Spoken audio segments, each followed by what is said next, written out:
যখনই চিন্তা করছে যমরাজ দেখছে ছেলে তো আর মারা যাবে না, তাড়াতাড়ি জমালয়ে ফিরে গিয়ে চিত্তগুপ্তর ঘরে ঢুকে খাতায় দেখছে 10 বছর পরমায়ু। তাহলে কি করা যাবে? ছেলে তো মরল না, পরমায়ু বাড়াতে হবে। জমদন্দ হাতে করে 10-এর পাশে একটা ধাক্কা মেরে তার একটা শূন্য বসে গেল। 10 ছিল, পাশে একটা শূন্য দেন। 100 বছর হয়ে গিয়েছে, 100 বছর হয়ে গিয়েছে। এবার চিত্তগুপ্ত এসে বাবা খাতাটা খুলিল। এ কর্ম কোন জনে এখনো করিল? চিত্তগুপ্ত দেখছে আমরা গোটা জীবন হিসাব লেখক করি, আমাদের হিসাবে কোনোদিন ভুল হয় না, এটা নিশ্চয়ই যমরাজ করেছে। চিত্তগুপ্তকে বলছে ভাই তুই যা করবি করগা, আমি জানি না। যমরাজ যখন একটা শূন্য বসিয়েছে, ওরে আমি একটা দেব, আমি একটা দেব।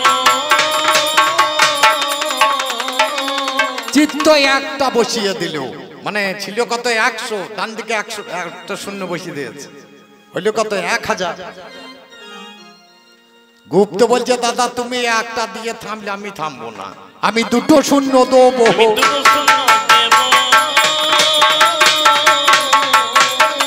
কেমন করে ছেলে মনে দেখিব আমি,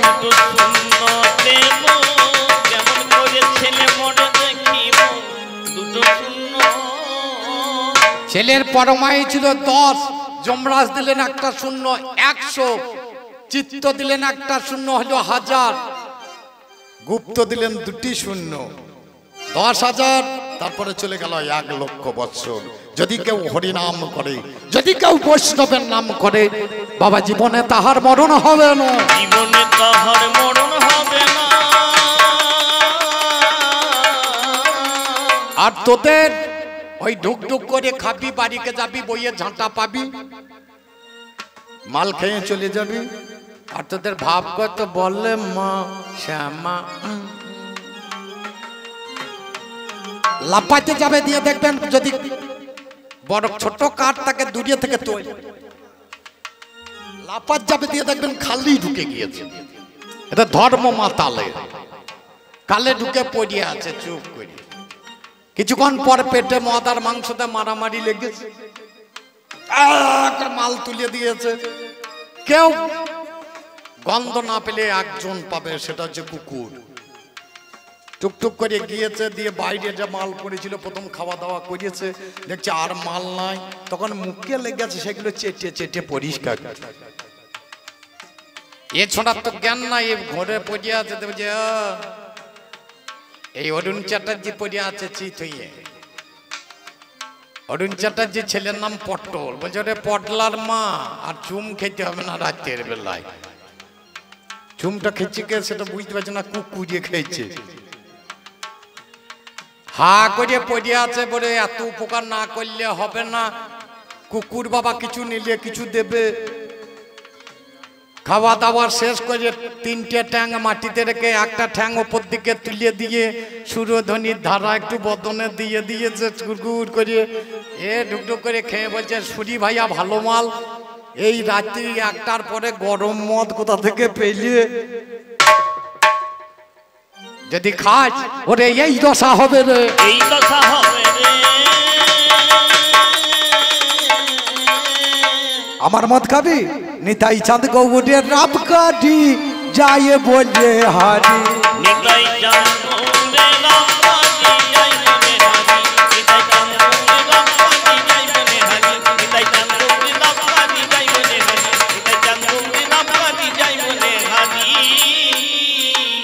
দেখবেন মদ তুলতে গেলে প্রথমে তলায় একটা হাঁড়ি, এই হাঁড়িতে তাকে জল, চাল, গুড়, বাকর ভরে দিতে হয়। তার উপরে একটা হাঁড়ি, তার এ মাথা ফুটো ও মাথা ফুটো, মাঝখানে ফুটো করে একটা নল বেরিয়ে আছে, তার উপর একটা হাঁড়ি, এই হাঁড়িতে শুধু জল ভরা আছে।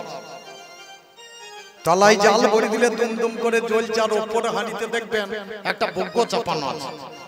যখন মাল পড়ার সময় হবে তখন দেখবেন ভোগ্য লড়াচ্ছে, যে মাল তুলছে। এ যে যেমন লড়াইতে পারে তার তেমন মাল। প্রথমে যদি পড়ে তাহলে সেটা ফার্স্ট কাটি জ্বালায়, প্রথমে টুপ টুপ করে যেটা ঝরিয়ে আসার নাম হচ্ছে ফার্স্ট কাটি জ্বালাই। খাবি নাকি?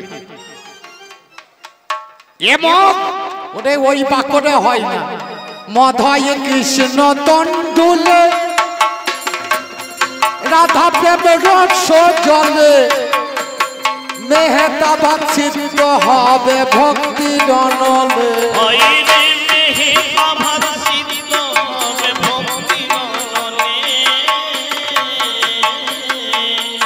আবার ভাগবত পাখন মিশায়ে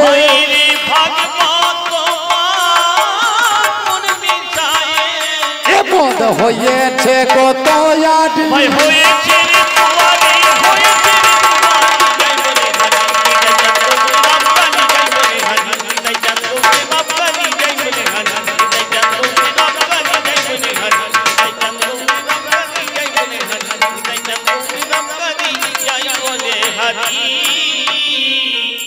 যারা প্রথম শ্রেণীর মাতাল তাদের লাগে মাংস চাট, যারা দ্বিতীয় শ্রেণীর মাতাল তাদের লাগে মাছ ভাজা, যারা তৃতীয় শ্রেণীর মাতাল তাদের লাগে তরকারি, যারা চতুর্থ শ্রেণীর মাতাল তাদের কলাই ভাজা বা চানাচুর, যারা শেষ শ্রেণীর মাতাল তাদের খালি নুন হলেই চলবে।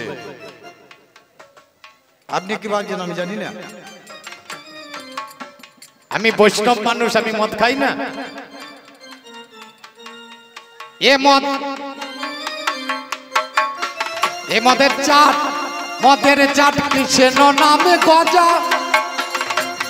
হরি নাম বাদাম ভাজা, খোল করো তাল বাজলে পরে আরো হয় মজা।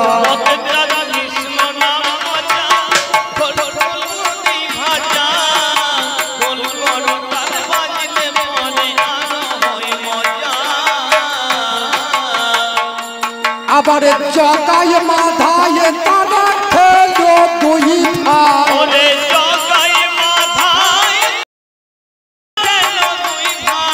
যায় ভাবে রসে গড়া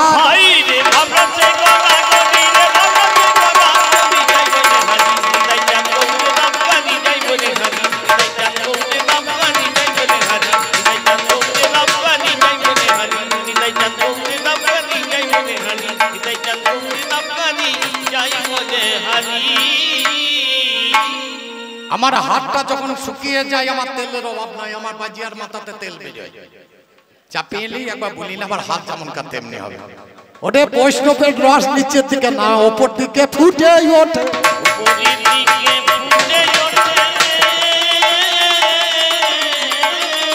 এইবার শোন গান, ওটা কোন দিনেতে জমির বাতাল, কোন দিনে বর্ষণ হয়, বৈষ্ণবের কাছে শিখে নিবি সেসব বিষয়। মন কাঠের নাঙল করিয়া ধর্ম কাঠের ইস্যু, দয়া মায়া নামে দুটো কিনে আনগা বিষ। ইলাম বাজারের হাটে গরু তো পাবে না, গোপালনগরে হাটে এ গরু মেলে না। আনন্দ বাজারে হাটে চিন্তা করা চাই, দুটি গরু বাঁধাই আছে কিনে আনতে হয়। নিষ্ঠারূপে জলখানা চাপিয়ে ঘাড়ে, শ্বাস প্রশ্বাস দড়ি দাও বলদে গলায় জুড়িয়ে, অনুরাগের আংরা ধরা দাও রুমাদের ভাঁজে, আড়াই পাক জড়াবে ধরা ওই লাঙ্গলের খাঁজে। কৃষ্ণ রূপে লাঙ্গল করো বৈষ্ণব রূপে ফল, অহংকার থাকলে পরে ঠুকে দাও রে শাল। তাহার ওই উপরে দেবে হরি নামের মুঠো, সাত করে ডাকাবে যদি সাদের গরু দুটো। পথে যেতে গরু যদি করে আড়ি ডিড়ি, জানের পাঁচন হাতে থাকবে মেরিয়ে দেবে বাড়ি। ভক্তি করে নিষ্ঠা নাঙ্গল যেদিন বইতে যাবি, শিক্ষা গুরুর কাছে কিছু উপদেশও নেবি। প্রথম দিনে জমিদারে যাওয়া তো যাবে না, মানে জলে মাছ আসে সবার আসে জানা। মাছ মরিয়ে গেলে পরে মাছের গন্ধ হবে, ওই দিনে চাষি ভাই থাকতে না দিবে। দ্বিতীয় দিন জমিদারে যাওয়া বড় দায়, গাছ পাতা বচে গেলে খারের গন্ধ পায়। তৃতীয় দিন সাধু গুরু বৈষ্ণব হয় যারা, কাদাতে লাঙ্গলখানা জুড়িয়ে দেবে তারা। স্বাভাবিকের জন্য বাবা ওই দিনটা নয়, 4 দিনে ঘট পট বিসর্জন হয়। পঞ্চম দিনে জমির বাদাল মহাজনে কয়, ওই দিনে সে জুড়ব নাঙ্গল হইয়া নির্ভয়। ভক্তি মাটি পরিপাটি চার চাষে দেব, তবেই বাবা দেহ খানা শুদ্ধ করিব। রূপ রস রতি মাটি চার ভজনে দেহ কাটি জানতা সবাই। চারটি চাষ করলে পরে দেহ অশুদ্ধ হয়। রূপ শব্দে মায়ের গায়ে মা আসা হলো, মুসলমানরা হাইজ বলে জানেন শুধু দল। রস শব্দে প্রস্রাবে করুন বিবেচনা, ওরে আমার স্বাস্থ্য ভাই জানো কি জানো না। প্রতি শব্দে ব্রহ্ম বৈদ্য সাধকেতে কয়, যোগে জাগে অনুরাগে যাকে ধরা যায়। মাটি শব্দে বীজ চাষ যেটা বাবা পায়, চারটি চাষ হলে আমি গুরুর বাড়ি যাই। গুরু হলো বীজ ভান্ডার ভেবে দেখো মনে, কর্ণ জনিতে দেবে বলবো না বাগানে। জিহ্বালিঙ্গ দ্বারা কৃষ্ণ নামের বীজ, কর্ণ জনিতে দেবে রোপণ হবে শীত। গত বিজে সদর হয়ে শেখর দেবে মেলিয়ে, আপনার নিয়ে উঠে আসবে উপরেতে ঠেলিয়ে। গাছগুলো যখন আমার বড় হয়ে যাবে, ছাগল ভেড়া ঢুকে সেদিন ফসল খেয়ে নেবে। 6টা ছাগল আছে বাবা করুন বিবেচনা, কাম করলো মদ মোহ আশ্চর্য মিথ্যা বলবো না। হিংসা নিন্দা দুটো ভেড়া স্বাস্থ্য মাঝে পাই।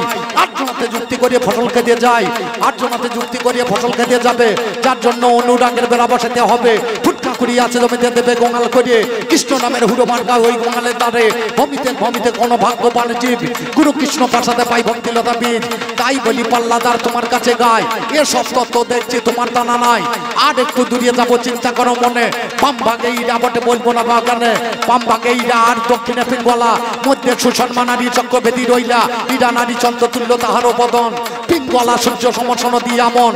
সুষমা নারী হয় অগ্নি স্বরূপা, 17তম ইতি গুণে বর্ধিতা। তার তলে আছে দেখো বজ্জা নামে নারী, গুজ্জ দেশ থেকে বাবা আছে মস্তক করি। তার তলে যে নারীটা রসিকা চিত্তানে কয়, যুগে জাগে অনুরাগে যাকে ধরা যায়। তার তলে যে নারীটা ব্রহ্ম নারী হলো, এই নারীকে ধরতে পারলে ব্রহ্ম রক্ষা হলো। এই নারীকে ধরিয়ে বাবা সাধন করে যারা, রমণরতি হয় হইলে রক্ষা পাই তারা। তাই বলি পাল্লাদার আমার কথা নেবি, তবে বাবা মাজিকে দেখতে পাইবি। 3টে নারী সব সময় মোদের কাছে আছে, পাল্লাদার তোমার কাছে কথা নয় কমেছে। 3টে আমাদের মাঝি চাই জানাই কবির গানে, 3টে ছাড়া হবে না বিশ্বের বাগানে। নারী সাধন করতে হবে বিশ্ব দুনিয়ায়, ওদের নারী ছাড়া বৈষ্ণব হওয়া বড় হবে।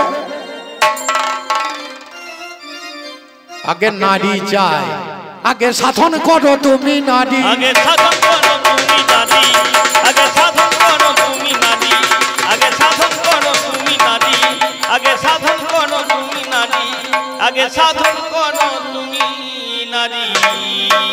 তোর মাকে লক্ষ্য করে দেখা, তলায় পড়ে আছি আমি, তোর মা আমার পেটের উপরে চেপে আছে, তাতে আমার কষ্ট নাই, আমি শুয়ে শুয়ে হাসছি। আর তোর মা কি এমন খোঁচা লেগেছে তাই জিভ বাইর করতে হবে? কি এমন খোঁচা লেগেছে তলা থেকে তাই জিভ বেরিয়ে গেল তোর মায়ের?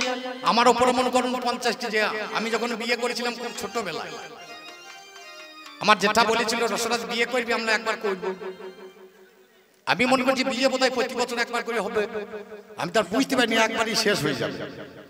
তখন তো আমার বাচ্চা বয়স, আমি উচ্চ মাধ্যমিক দিই না, বলে একবার করবো। বিয়ে হয়ে গেল, বিয়ের পরে কালী পুজো দেখতে গেছি মা শাশুড়ির বাড়িতে, গিয়ে দেখছি সঙ্গে সঙ্গে মোটরসাইকেল চাপো, আর নামতে হবে না। বলে কেন? বলে এই দেশে আমি থাকবো না। কেন থাকবে না? যেখানে পুরুষের সম্মান নাই, এই মাগির জ্ঞান কত? পুরুষটাকে তলায় ফেলে টুটি আর ভুটি পা দিয়ে দাঁড়িয়ে, যেখানে আমি থাকবো। বউকে চাপিয়ে নিয়ে বাড়ি, বাবা বলছে, বাবাকে জিজ্ঞেস করলেন, বাবা বলছে পালিয়ে এলি কেন? তাহলে হ্যাঁ গো, একটা মেয়ের বাদ দেখো গো, একটা পুরুষকে তলায় ফেলে চেপে দাঁড়িয়ে। বলে বাবা রে, তোর এখন জ্ঞান হয়নি, এখানে বড় হ, এটা আধ্যাত্মিক কথা, বুঝতে পারবি না। আমি চিন্তা করলাম, বাবলা বিচন ছেড়ে বাবলা গাছ হবে, আপেলে বিচন দিলে আপেল হবে, লিচুরি বিচন দিলে লিচু হবে। তুমি যদি আধ্যাত্মিক জানা লোক হও, তোমার অংশ থেকেই তোমার জন্ম। এই রেতে একবার টেস্ট করে দেখবো। শুতে গিয়েছি, ঘুম হয়নি, অসর ফসর করছি। এমনি 1 ঘন্টা পরে কাজযোগ সেরিয়ে এলি, হতে বলছি এখনো ঘুমাওনি? না ঘুমাবো কি রে, তুই একবার কালি সাজ, আমি একবার শিব সেজে দেখি। কি করে সাজতে গেলি না? কাপড় চোপড় যা আছে খোল, ব্যাং ধুয়ে দাঁড়া আমার উপরে, দেখি কি হয়। টুটি তার ভুঁটিতে পা দিয়ে চেপে ধরেছে। আমরা তাড়াতাড়ি নাম, আমারই তো জিভ বেরিয়ে যাবে, তোর জিভ বেরিয়ে যাবে কি? গতি তাড়াতাড়ি উল্টো, আমার উপরে চেপে আছে, ওর জিভ বেরিয়ে বসে আছে। তোর মাকে জিজ্ঞেস করি সেই বৈষ্ণবের খোঁচার দাম কত? তোর আবার নাচ কি দেখাবি আমাদেরকে? নাচ তো আমরাই জানি, একমাত্র নাচ জানতো শিব, গান বাজনা জানতো মহাদেব, দেব দ্বিতীয় কেউ জানতো না। রাগ রাগিনীর জন্ম যত কিছু দিয়েছেন মহাদেব, তোরা আবার জানবি কি রে? একজনে নাচতে পারত, সেও বাবা আমাদের দলের লোক, ভগবান কৃষ্ণ, সে আবার সোজা হইয়া দাঁড়াইতে পারত না। ভেঙে আছে তাও নাচ দেখ। একদিন নাচার জন্য মেয়েগুলাকে ডেকেছে, চলে এসেছে মেয়েদের, মেয়েগুলো এসে বলছে নাচো।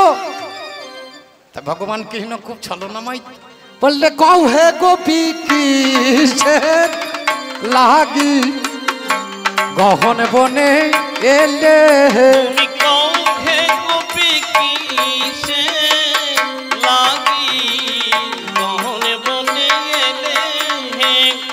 নিজ পতি থাকতে কেন পরপতি তোমরা ভজ হে গোপী কিসের লাগি গহন বনে এলে হে।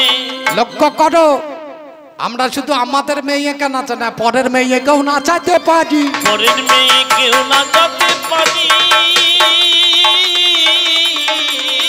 তার জন্য বলেছি আগে সাধন করো তুমি নারী, আগে সাধন করো তুমি নারী, আগে সাধন করো তুমি নারী, আগে সাধন করো তুমি নারী, আগে সাধন করো তুমি নারী। এই নারী তত্ত্ব না জেনে কেউ তোমরা যাইও না ভাই নারীর বাড়ি, ওই যেও না ভাই নারীর বাড়ি, যেও না ভাই নারীর বাড়ি। সাধন করো নারী, আগে সাধন করো নারী, আগে সাধন করো নারী।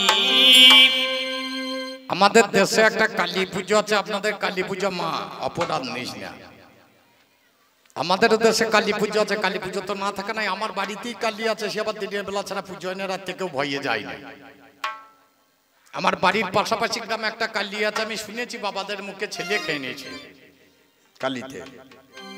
এখনো পর্যন্ত ওইখানে সন্ধ্যেবেলায় কেউ সন্ধ্যে দিতে যায় না ভয়ে ছেলে পিলে, এবার মজার জানি ঘটবে। প্রথমে বসে বসে ঠাকুর লক্ষ্য করে দেখবেন যে বামুন আসে পুজো করতে, প্রথমেই গঙ্গা জল ছিটাবে মুখে, ওং বিষ্ণু ওং বিষ্ণু। তুই শুদ্ধ নয়, ব্রাহ্মণ তো শুদ্ধ, আবার গঙ্গা জল ছিটাবার দরকার।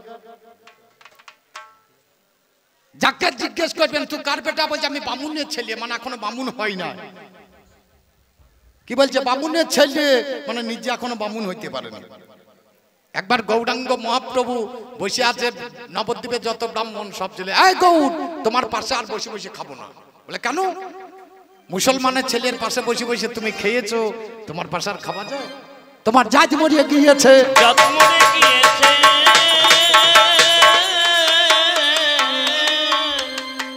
বলে জাত মরে গিয়েছে, তাহলে জাতটা মরল কি করে?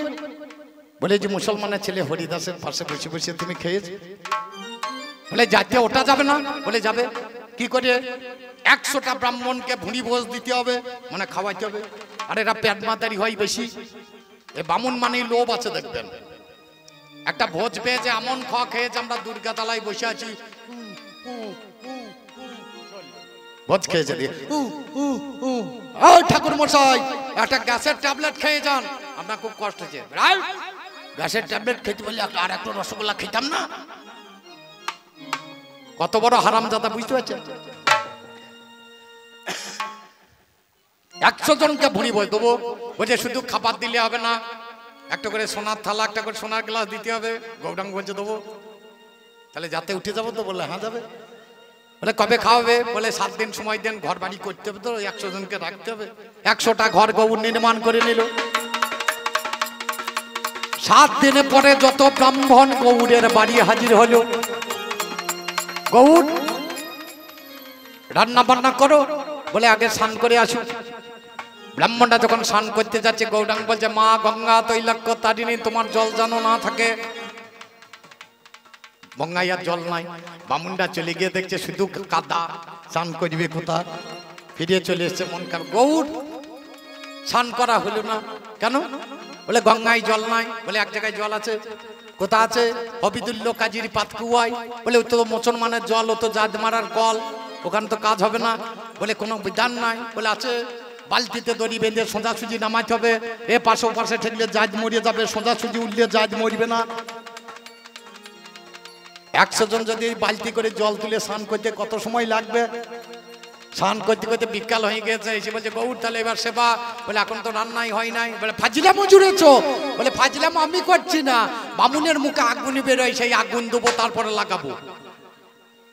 বলে সত্যতা তারপরে বেরিয়ে, তো এখন আর বেরোয় না। বলছে কে বলছে বামুনের মুখে আগুন না বেরোতে পারে? এখনো বৈষ্ণবের মুখে আগুনে বের হয়।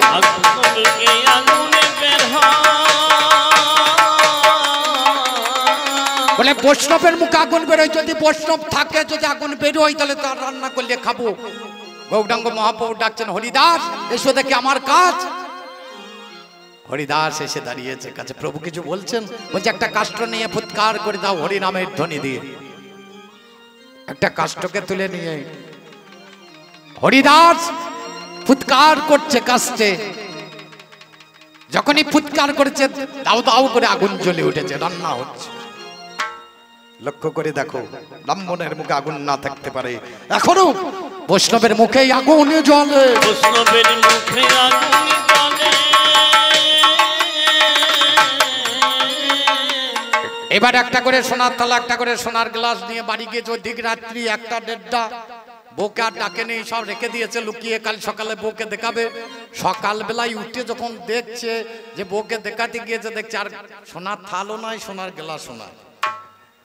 গ্লাসগুলো ঘট হয়ে গিয়েছে আর থালাগুলো মালসা হয়ে গেছে। যা এবার কি দেখাবি দেখা গা, এত লোভ করা ভালো? তুমি বোঝো না, কথাগুলো বুঝতে পারো না? নিতাইয়ের কপালে যখন মেরেছে বাড়ি, বলে আর একবার মার, যদি মারো আবার মারো, কিন্তু একবার হরি বলো।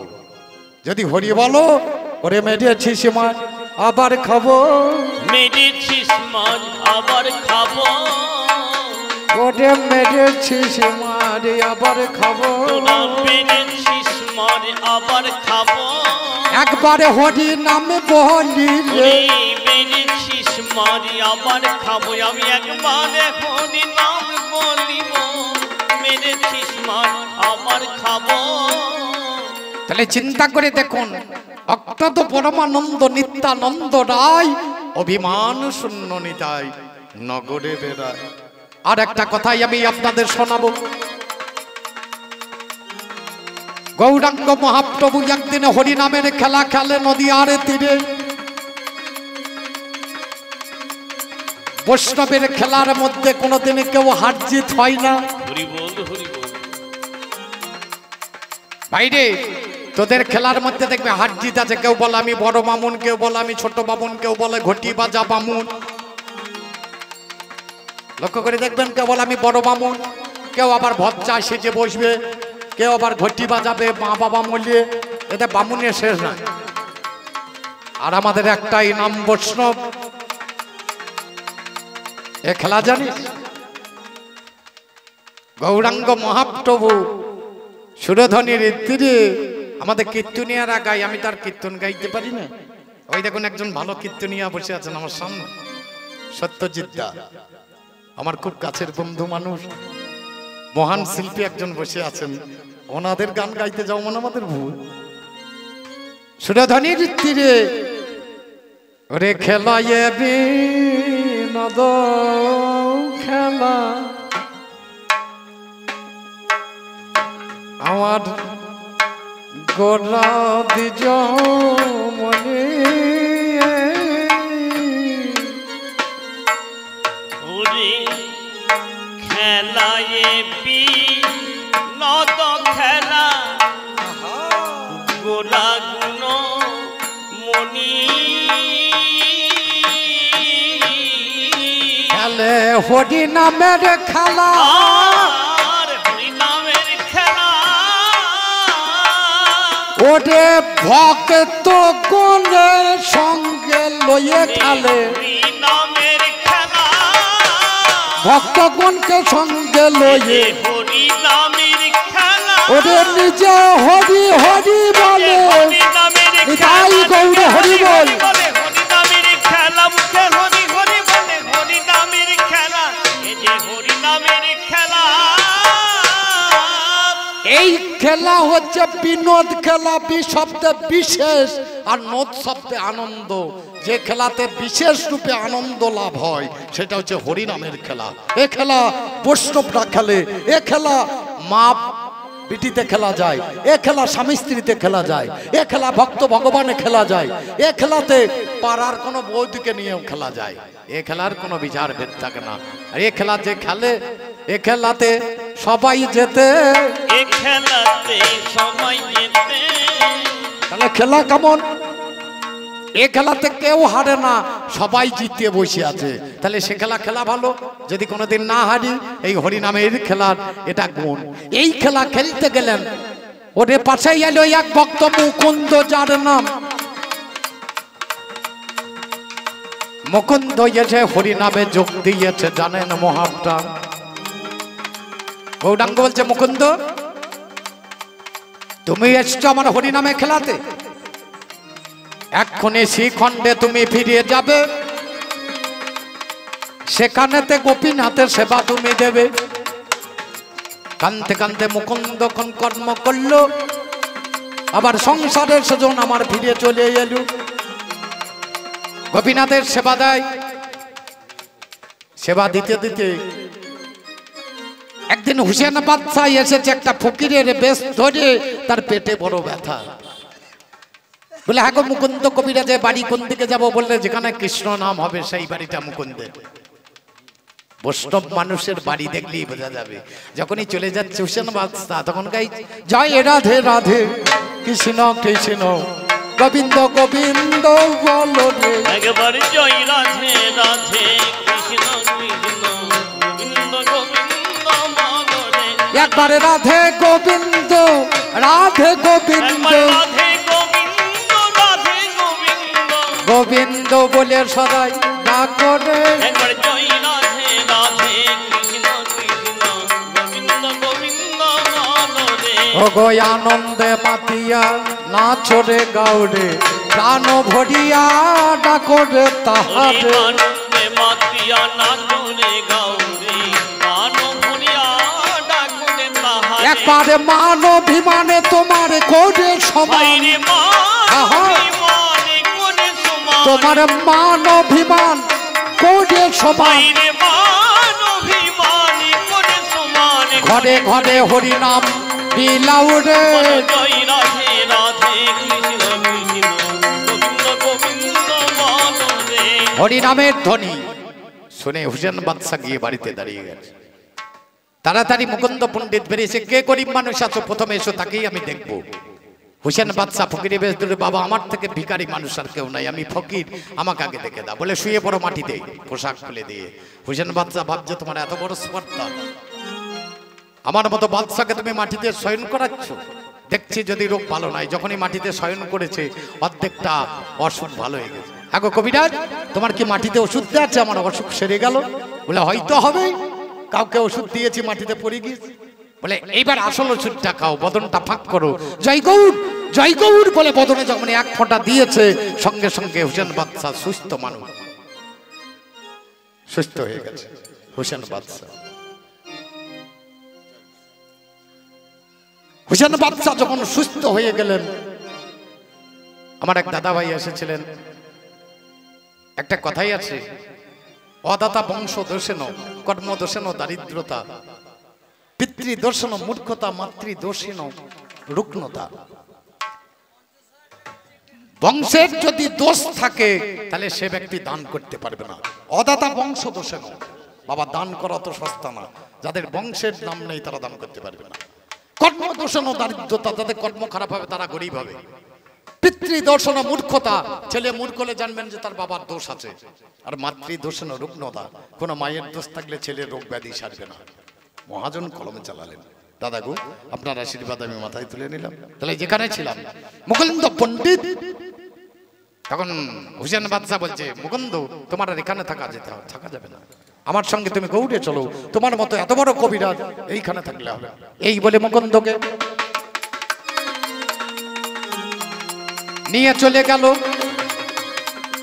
গোপীনাথকে সঙ্গে লইয়ে মুকুন্দ গৌড়ে পৌঁছালো। সেবা করে গোপীনাথের।